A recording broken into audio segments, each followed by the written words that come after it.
ตัวโคบลงนี่เนาะ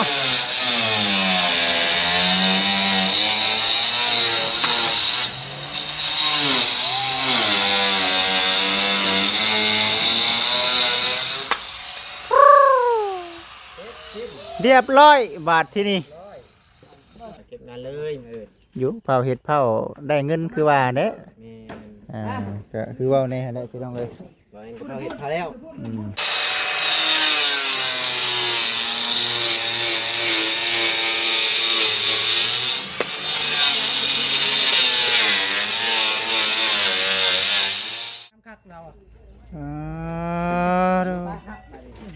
สวยงามสวยงามเป็นมีเฮือนนี่ดิเนาะเจ้าต้องซื้อไปเองมาเจ้าดิป้าพี่น้องโอเค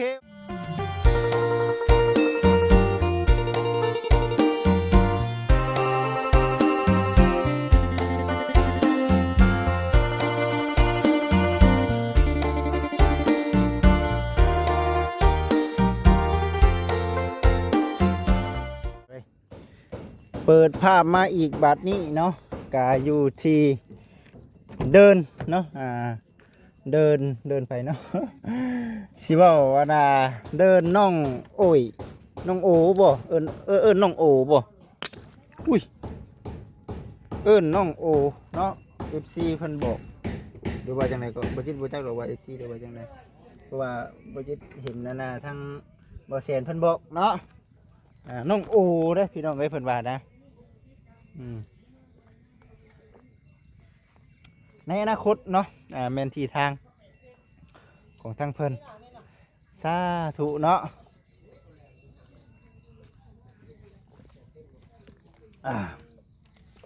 สาธุพี่น้องเอ้ยสาธุขอให้เป็นน้องโอเนาะเป็นผู้โชคดีในการเป็นเจ้าของที่ดินในตอนนี้เนาะ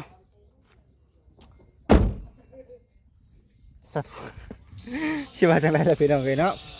พอดีน้องเพิ่นบ่อยู่มื้อนี้ก็ได้เนาะน้องเพิ่นบ่อยู่เพราะว่าทางบ่แสนเนาะได้พาน้องเพิ่นไปไถนาหรือว่าคือเว้าแน่หั่นแหละพี่น้องเอ้ยเนาะให้กับทางน้องเพิ่นออกกำลังกายนำพร้อมแน่อยู่เพื่อนนี่ก็เป็นหน้าที่ของทางสร้างแน่ส่วนเฮาสิจับสิบายหยังก็ยันมันคิดมันบ่ถึกเนาะก็ดีคือกันแหละพี่น้องเอ้ยพอดีออกไปมีไปเฮ็ดงานอยู่ข้างนอกก็พอได้มีเงินใช้จะหน่อยสิคิดว่าเอ้ยค่าเติมบัตรก็บ่มีได้เนาะอันนี้ใครแน่บ่ให้อยู่คิดอ้างได้เนาะพากันไปบ้านฮูบ้านปูบ้านปลาอยู่หน้าบ่แสนสนำไว้พุ่นเนาะน้องโอยเอ้ยกินข้าวกินน้ำกินปูกินปลาเพื่อนให้เด้อเนาะเอาสาพี่น้องเอ้ยทักทายสบายดีช่วงแดงๆจบจากคลิปนี้ก็จะได้กลับแหละเด้อพี่น้องเด้อเนาะคอยคำย้ำแรงกันเข้ามาแล้วเนาะทางคิดเองก็ได้ก็สิได้ถ่ายให้กับทางสั่งเพิ่นในตัวนี้แหละนี่ปอปาดเลยบ่บาทนี่ปาดเลยบาทนี่พี่น้องเด้อรอติดตามเบิ่งเก็บงานบ่บาทนี่ข้างนี้มันเก็บได้เนาะข้างนี้เนาะโอ้จวดจ้าดดีๆนี่บาทนี้มีดอกมาไม่ได้เก็บบ่มันเป็นหูเล็กๆน้อยๆครับด้านหลังยังอยู่เก็บติดแล้ว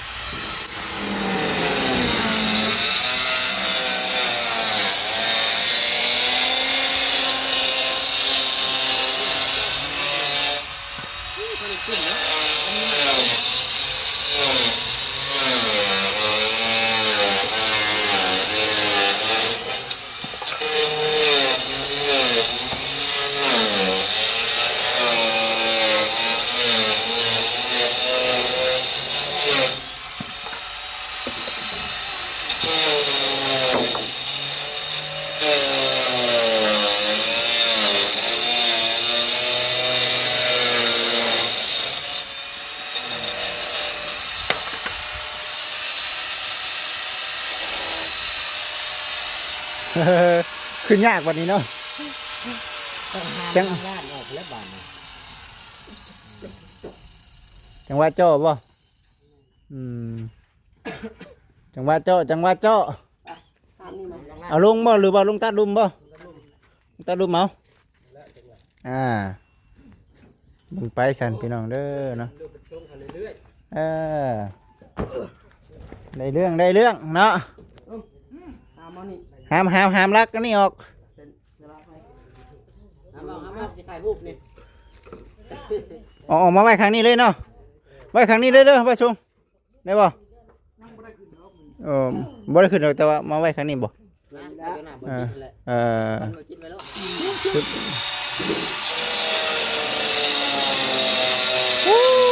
สุดยอดพี่น้องเลยเนาะ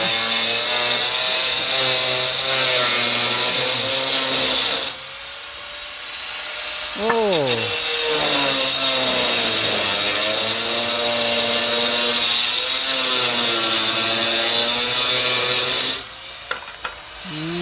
ก็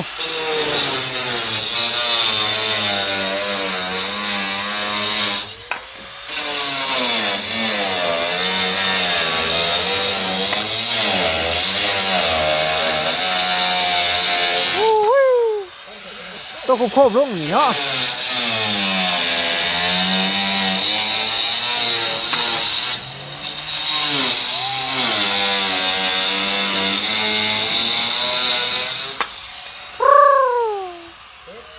เรียบร้อยบาทที่นี่ปาดตัวจังไร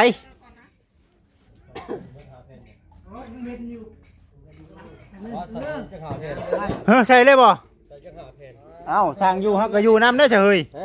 คำสร้างอยู่ก็อยู่น้ำมันนี่ เอาไปอยู่เมื่อคือกัน สร้างพาคำฮักก็ค เพื่อเพิ่นให้ติ๊บหนึง ำ ใจปูระบัดมันตับนี่พอ เอาบนตับนี่บ่ บริหารแผ่นเนาะ โอ้ สี่ตับเนาะ เอ้ใช่ยัง สี่ตับบ่แม่นสี่ปอด เริ่มมาใส่ทางนี้ กัน ต่อ สี่ปอด อื ก็เป็นกัน ม กระตับใหญ่บ่เอานำ เพราะว่าช่างเขาก็เร่งให้คือกันนะเบอร์แล้วก็ได้เนาะคำก็เอากินฮอดเมียกดเอาเด้อผู้ใดยังบ่ทันมีลูกมีเมียก็บ่เป็นหยังเนาะ บอกเอ็นคือคนเมียอุด แม่นผู้ใดพาลูกพาเมียก็แฮงบ่เป็นหยังเฮ้ เมียมันรับเลยถ่ายกระโดด เล่น เนี่ย เจ้าเลย เอ้อ เนี่ยเอามาน้ำกับบุกขึ้นรถเลย อันนี้จังว่า ไปเมื่อก่อนแม่เพิ่นกินฮอดเมีย เอ เด้อ อ โอ้แป้กินฮอดอยู่เซ็ตบ่เห็นมือก่อนมัน บ่จิตน่ะกล้าเว้าตัวใดซะเมียน่ะบ่ได้อ่านบ่จิตน่ะบ่จิตเว้าคำเดียวเมียน่ะ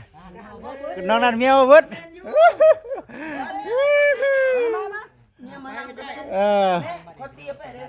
ก็หยอกกันซื่อๆดอกพี่น้องเอ้ยเนาะไผสิบ่ย่านเมียเนาะ ตัวพี่ว่าเมีย เออมานี่ก็ขอเงินเมียตลอดได้พี่น้องเอ้ย ขอเงินเมียไปเสียค่ะ บ่เสียค่าน้ำมัน บ่เป็นค่าห้องได้เนาะค่าน้ำมันได้บ่แอน อันนี้ข่อยเอาผิดจะ ผิดแล้วเจ้านี่เกือบแล้วเนาะห้องผิดกับมือเมียข่อยบ่มาในของใครเนาะเออปลา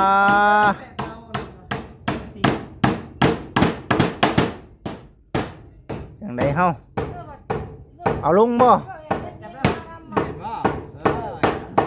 แสดงว่าเขาใจพิษเองอันนี้ เบิ่งไปพี่น้องเนาะเบิ่งไปนำกันเรื่อยๆโอ้ ได้เอานี่มาเดือนหน้า สิว่าช่างอ้ายจะได้อยู่เพื่อนก็ยังบ่ได้อีกน่ะมันพุ่นเข้าอันน่ะต้องถึกเพดานจังยามใดสิคู่ลงใส่หัวจังหวะยังเหลือ4ตับบ่เออ ลูกคิดว่าคิดว่าพ่อเนาะ สุดยอดพี่น้องเอ้ย งามจังเลยคันเจ้าบุญปัด ต้องปัดต้องกวดแล้วบาดนี่ ลุยด้านหลังนี่ เฮ็ดคักก็ดีนี่เนาะสร้างเพิ่นกำลังเฮ็ดอยู่ ไทยเห็นในไทยแหละเจ้าเห็นในไทยงามกว่าปัด ยังก็ เห็นในไทยงามกว่าปัด ขออนุญาตเนาะ เจ้าแดดเจ้าไปกิน เดี๋ยว ตับเน่าข่อยว่ามันต่ำเลยจะเบิ้งโลดมันต่ำเลยจักโลด ตัวเจ้าอยู่หันหน้าบ้านข่อยอยู่นี่เด้อเจ้าจะมาข่อยได้ กับบุญปัดคือเก่า แดดบ่ทางนั้น โอ้ โอ้หานะข่อยว่าได้ตรงมาน้ำข่อยบ่เห็นน่ะเออ ลงน้องปลาไปเลย ลูกน้องปลา ย กูเจ้านี่มาด้านนี้แต่เดินโอ้ยนี่นี่โอ้งามเลยมันเบิ่งด้านนี่โคตรงามเลย บ่ ดอก บ่ แดงๆเนาะ แม่น โอ้ตอกออกอยู่บาทนี่ ตะมุตะมิเท่ติ ตะมุตะมิแท้นี่ ตะมุตะมิเนี่ยเขาเอิ้นว่าแบบเป็นตะแพงตะแพงตะมุตะมินะ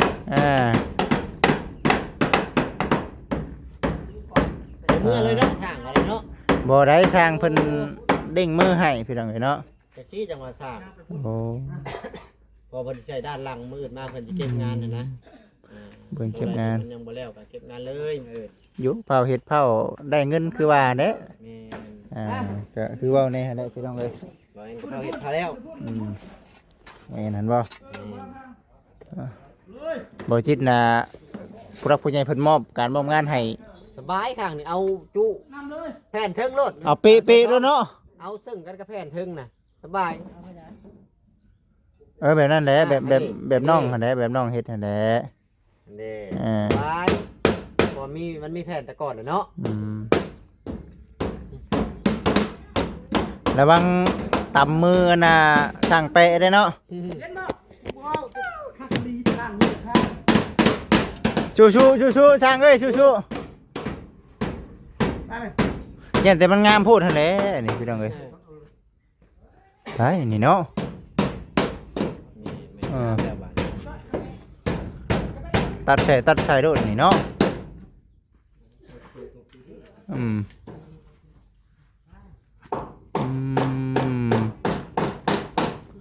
ถือว่าสุดยอดประตูก็ติดเรียบร้อยเลยได้พี่น้องเอ้ยมีแต่ว่าต่อไปก็ปัดกวดอย่าบอกได้ว่าช่างนะบ่ให้ช่างได้ปัดเด้อสิให้น้องเตหั่นแหละกับผัวหั่นแหละปัดอนามัยบัดนี้ทั้งนอกทั้งในสร้างเพิ่น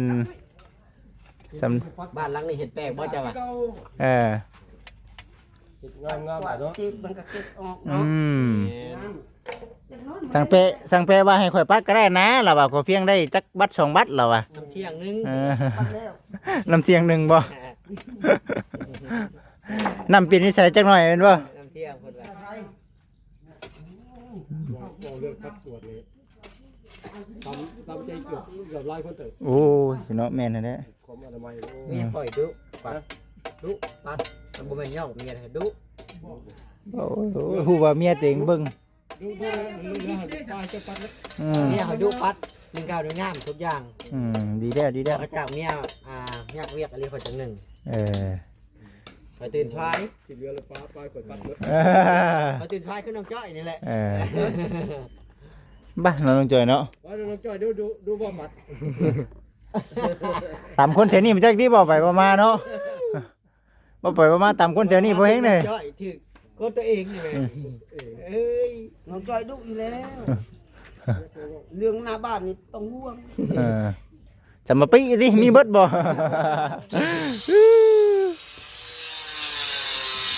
กับบ่แตกต่างพี่น้องเนาะน้องจ้อยกับ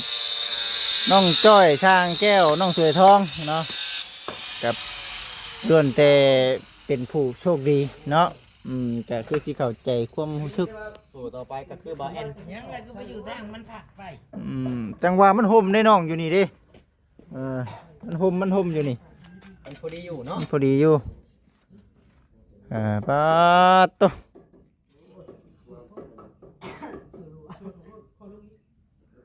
จังไดก็ตามแต่จัดการเราได้สร้างว่างามก็จัดไปเลย ตัวใดมันเน่นมันหนาเนาะ อันไหนมันคักมันแน่เฮ็ดไปโลด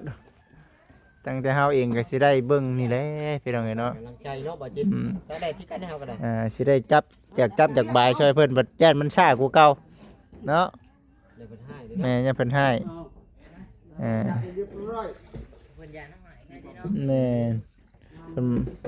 มันไปฉัน เจ้าได้เพิ่นให้ว่ามาตากแดดนำกันเฮ็ดหยังเพิ่นว่า เออ เจ้าบ่จักว่ามันร้อน งามโอเคอยู่พี่น้องโอเคอยู่สร้างเพิ่นก็ได้ เอาบ่ดีเบิ่งนี่งานเป๊ะขึ้นลง เบิ่งค่อยไปเข่งเดน้ำสร้างก่อน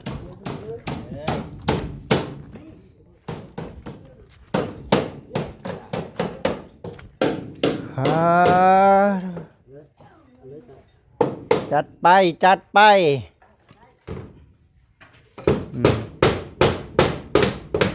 แบบนั้นแหละ ตบอีก เดี๋ยว สวรรค์เฮา สิได้เนาะ สวรรค์เฮาสิข้างหลังฮะ นี่ได้บ่สอดหูบ่มีหูบ่บ่มี เวลาเขาใส่ไม่หมดเลยขึ้นมา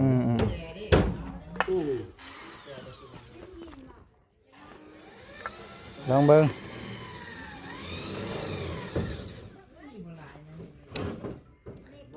มันบ่คือไม่เฮาไม่เดียมเด้เนาะเราต้องจัดแจงเบิ่งแม่นๆ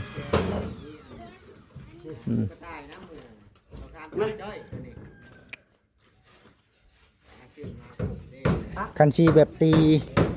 ไม่เส้นไซเบิร์ดมันบัดมันมีอันนู้นเนาะ เนี่ย มันต้องเอาไม่ชั่นเอาเพียงเลย ใส่ที่ละขัน แมนบอกคำว่าไม่มันตรงกันเขายังว่าไซเบิร์ดเพนรถนะไซเบิร์ดเชนรถอ๋อแม่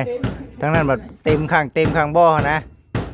พอดีแบบว่าเขาต้องได้ตัดนะพี่น้องจัดไปอย่าให้เสีย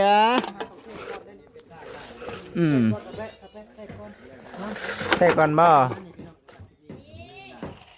อตัวจบคลิปป้าช่างแล้วช่างเอ้ย บอกค่อยเอาให้สร้างได้ก่อนนี่เบิดตัวนี้ค่อยก็ ไปขอประกาศต่อบ่เมียโทรมาว่าพาไปเวียดเด้อ โมเห็นว่าเมียโทรมาให้มื้อหนึงเข้าไปจัก ก็ว่าพาไปเวียดเด้อหน่อยทั้งและมาอยู่ชุมพรเลย เดี๋ยวว่าเมียโทรมาชวนเข้าธนาคาร มันบ่มีคันบัญชี แย่นมา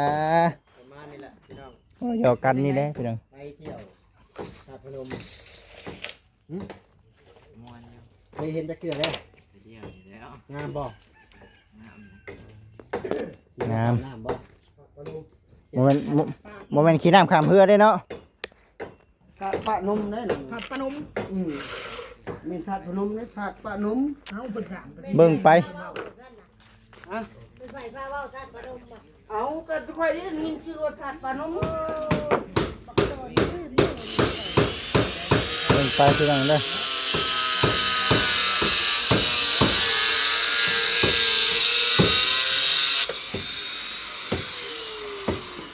หาดตะกี้ได้ เบิ่งไปเรื่อยๆพี่น้องเอ้ย เดินเดินแล้วมึงอยากกูได้เมียไม่คืออะไร กันนั่นแหละ ปิน จะตั้งไหมไปทางวิ่ง เหยียบไปตรงหมูอ่ะผู้เอา ปัน ลงใต้ ปัน เอาลงใต้ ปัน ใช้ล จืด งใต้ จืดอยู่บ่บอกเลยจืดอยู่บ่มันบักขึ้นต้นไม้บ่ต้นน้อย อันบักโดนนะ ๆบัก บ่ จ้อย น้อยนี่ บักจ้อยเนี่ยมันบักขึ้นต้นไม้บ่ ชื่อแล้วครับยังกูชื่อ จับตีมันอยู่มันขึ้นต้นไม้อะ ที่นั่งมาเลย เขาก็ได้ดีเลย มีแต่คนมีประวัติเนาะมีแต่คนมีประวัติว่ะ มันขึ้นมาขึ้นต้นไม้เด้ เออ เราไม่ขึ้นนี่จำตัว อ่า เอาไปขออะไรตีตลอด แซ่บดิเลย ฮะ เลยเขาว่าจะตีมันอยู่ในเจ้าแพงมั เบิ่ น งดูจอยเบิ่งกันแกหลังใช่ อันสิตีมันเอานี่มันคือไปตีมันเนาะเดี๋ยว ปุ๊บแล้วเดี๋ยว ใครยิงมันกด เลยร้อนเย็นจริงนะ แล้วเขาตีอะไร ต้องนำอีกเขาก็ได้เขาทำงานเขาเหมือนเขา เอาไม่นะเก่งมากแต่สิอ่อน ไม่อย่างเนาะ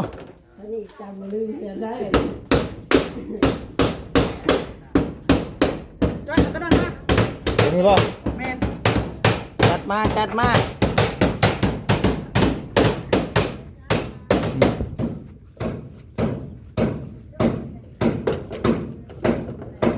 ย กขึ้นโอเคคือดีเขาก็ขึ้นไว้ บริวิตแล้วเนาะ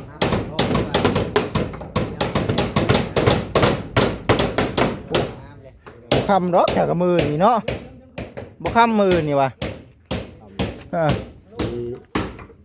เราบ่ายโมงจังเลย คุณนึงว่าเลย สิเก็บประมาณ3 โมงดีอยู่ดีน้ำกัน อยู่ดีนำกันก่อนเนาะอยู่ดีนำกันก่อน 3 โมงเช้ามื้อ แม่น ทำเย็นกินจังกดจังไดบ่ ได้ยินบ่ยินอยู่บ่ เอาน้ำเย็นๆเนาะ ไปจ่ายเงินไปซื้อให้มากิน เอาน้ำเย็นมากิน บ่เห็นว่าบ่จิตมาช่วยกับเพื่อบ่จิตในเด้อบ่แอน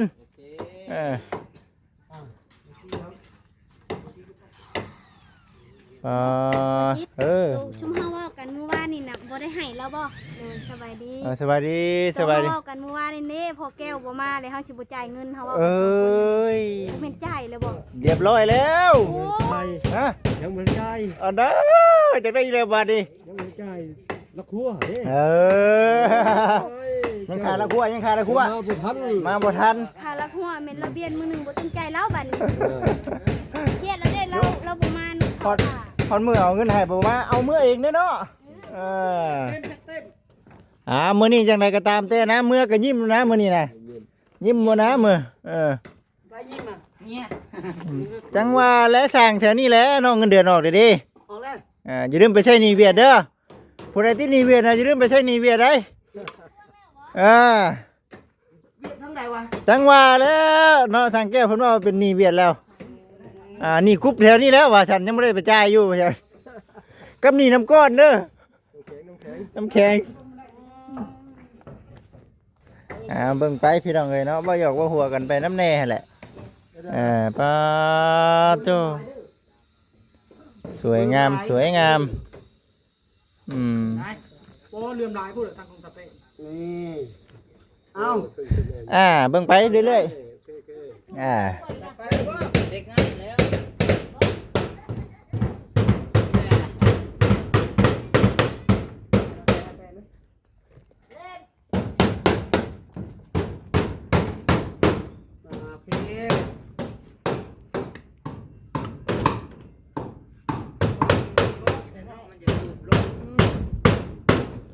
สุดยอด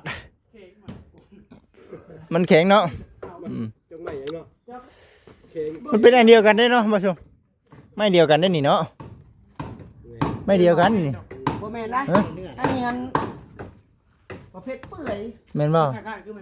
ปื่อยนี่นะ ไปเลือดแล้ว แม่นบ่ จังหวะเบิ่งธนปาดเบิ่งเปื่อย โมเมนต์ไม่เชื่อนะน้อง แพะอยู่เลย กันหมอชุดนั้นมาจิก เบิดได้บ่เบิดได้กะตัด ตัดลองเบิ่ง ตัดเลยมืออื่นจังต่อคันว่านั่นก็ได้จงไว้เฮ็ดมืออื่นนํ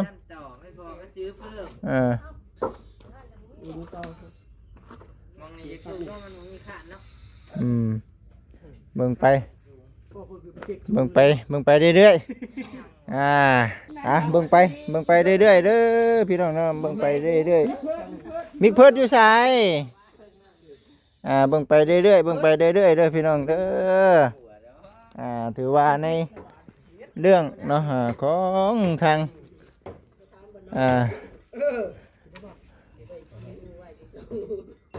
สิ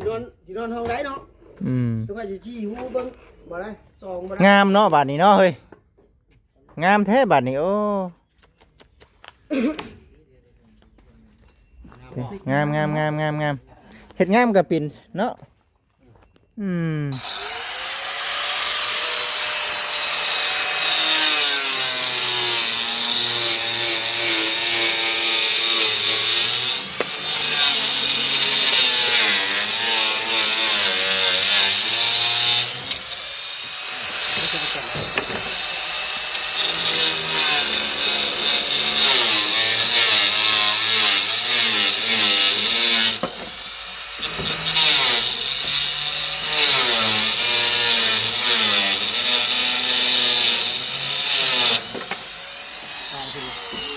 ฮาโร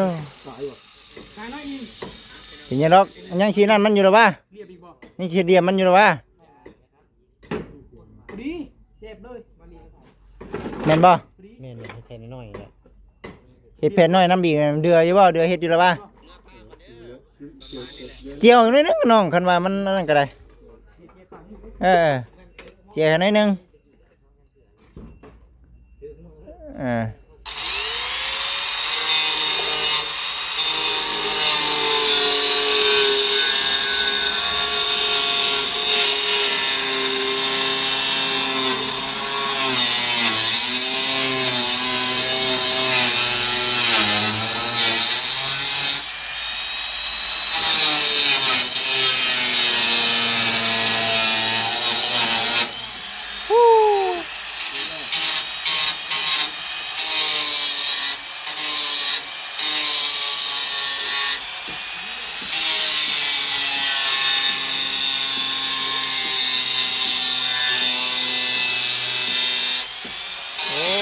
พี่น้องเอ้ย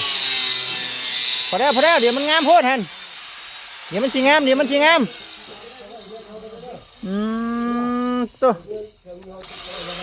เขาท่าพี่น้องเอ้ยบานนี่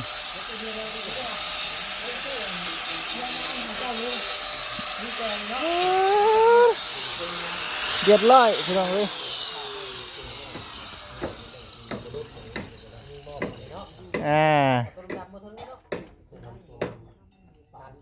ถือว่า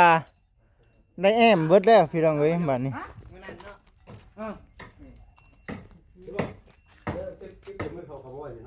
เฮ็ดมายืนเฮาแล้วว่ะ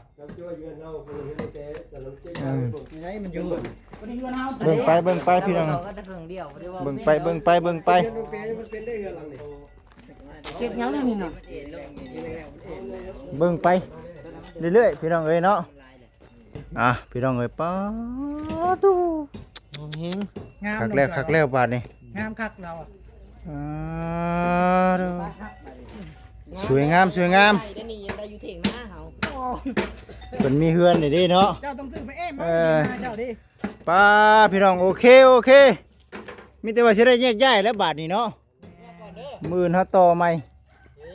โอ้ ว่าได้กินไปเมื่อก่อนมันกินฮอดเมีย โอ้ยสวยงามพี่น้องเอ้ยบาดนี้ปู้ตรงนั้น ป้าไปยังอยู่เฮือน เบิ่งมือแล้วเอาเงินมายัดมากินนั่นเด้มาอีกมือ โอเคพี่น้องเอ้ยยังอยู่ในประมาณ15 เนาะ20แผ่น น่าจะบ่พอ เบิ่งก่อนนับเบิ่งก่อนนี่เอ้าขออนุญาตนับ1 2 3 4 5 6 7 8 9 10ซะเนาะ10มันก็ต้องมีปลายเนาะ ต้นจะตัดอีกเด้ พออีดอก พอ